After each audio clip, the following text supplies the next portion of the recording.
How's it going, everybody? It's Ryan, aka Rods US, and today what we're going to be talking about is whether it's worth it to upgrade your Xbox One X with a SSD. Now, if you're wondering how or if it's possible to upgrade your Xbox One, Xbox One S, the X, it is. It's possible. I'm going to go ahead and link up a video to how to do that. It's one of the best videos I've seen. No nonsense. Real easy to do. If you're not familiar with how to take apart your Xbox, I'll go ahead and leave up a link in the description to one of my favorite videos. I'm not really going to get into how to take apart your Xbox in this video. This is just going to be a no-nonsense guide pretty much.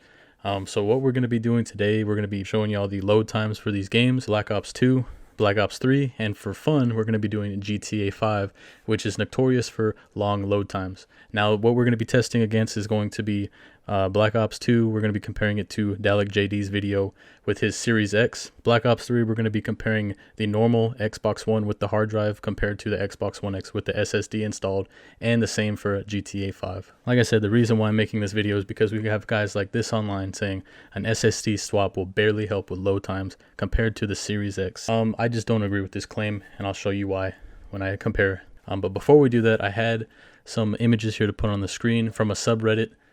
Posted that the SSD swap makes the load times the same as the Series X, which I already made a mistake there. I should have said similar load times, but obviously nobody liked that. They said, no, it doesn't. I said, I've done comparisons.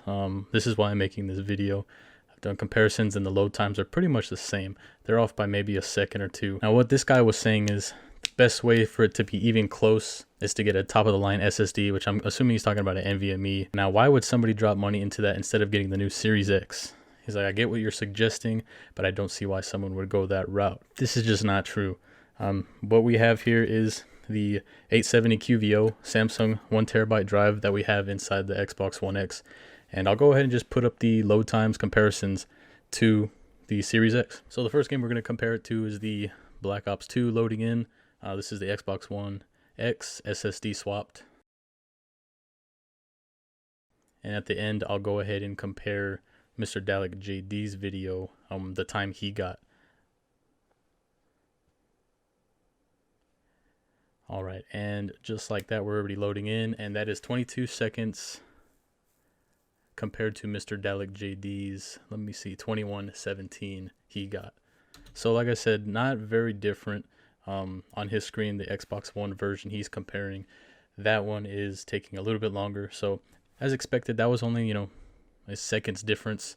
The next thing we're going to get into here is going to be Black Ops 3. Now we're going to put these videos up side by side here. This is the Xbox One X SSD swapped versus the Xbox One with the standard hard drive. I figured Shadows of Evil would be, probably the one everybody knows the most. Alright, now that's going to be 34:15 for the Xbox One X with the SSD, and if we speed up the Xbox One, you're going to see that it's going to be 55 seconds, 56 seconds if you want to round up. So that's a big improvement for the SSD swapped Xbox One X. And the next game that I decided to load up is going to be GTA 5. Now this one is notorious for long load times. As you can see, the Xbox One X SSD swapped 1 minute and 5 second time. And as we fast forward here, the GTA 5 on the Xbox One with the hard drive takes a whopping 2 minutes and 7 seconds. And just seeing load times like this on GTA 5, just really makes it worth it for me to make this video showing you the SSD swap. And yes, it is worth it to SSD swap your Xbox One. Now talking about the Series X, whether it will be worth it to do that over buying it, I'm not going to say anything about that. I'll let y'all decide. If you're thinking about waiting to get a Series X and you're thinking, man, I can just SSD swap my Xbox One if you have the tools to do it, I would say go for it. It's definitely worth it. You see with these comparisons. That's going to be it. Thanks for watching, and I'll catch you on the next one.